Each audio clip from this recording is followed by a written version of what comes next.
We are primarily a jewelry company dealing in gold, silver, diamond jewelry. We are a company who's 185 years old, and we're in 3 different continents: in the Indian continent, in the Middle East, and in America. And our business primarily is dealing in customized as well as over-the-counter gold jewelry, diamonds, silver. We also have lines of silver jewelry which we are going to franchise out.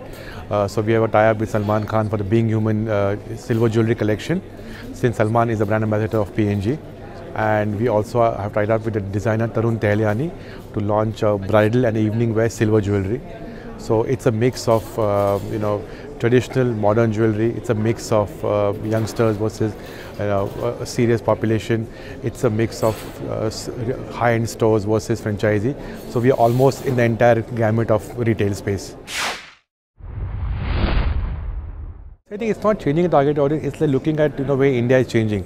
See, royalty today is not only, in olden times, royalty was only the kings and the queens. There's a big divide between the royalty and the common people. It's no longer today. What is royalty today? People who have money or people who have style, aspiration, fashion can also be royalty. So in that way we serve everyone. So we're serving we cater to the rich families of cities which we are in. We cater to the influential people, fashion-oriented people. We cater to the existing royal families. So we are still there. But we feel India is also a young India. India, as you know, is the world's largest middle-aged population. So that kind of audience looks at jewelry which they can wear. For them, jewelry is an accessory. It's not only a piece to be kept in locker. So from that perspective, we are also catering to an audience which demands new jewelry, fashionable jewelry. For them, metal can be gold, silver, platinum, whatever. So it's more of extension to a different category than changing the audience focus. So I think what has really been happening in the last decade or so is the consumer has become more demanding. By that I mean he's become more knowledgeable. Designs is something which a consumer is really expecting the brand to really be innovative on. A consumer is very willing to pay a price for good design, for good finishing, for good quality.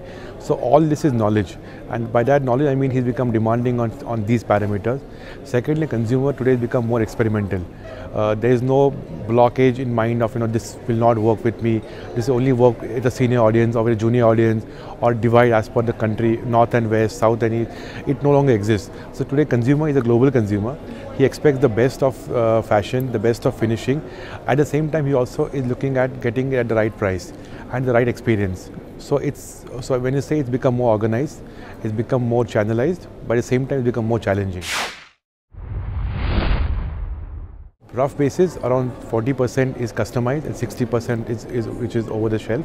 Because what is also happening is now with women working as actively as men, the working population doesn't have time to come for customized things. They would want to pick up things which are over the shelf. So that's why I'm saying 60% is still going to be this kind of population who looks at things picking over the shelf. But most of the bridal jewelry, most of the jewelry which is bought with some intention, which is has a longer period for delivery, is mostly customized.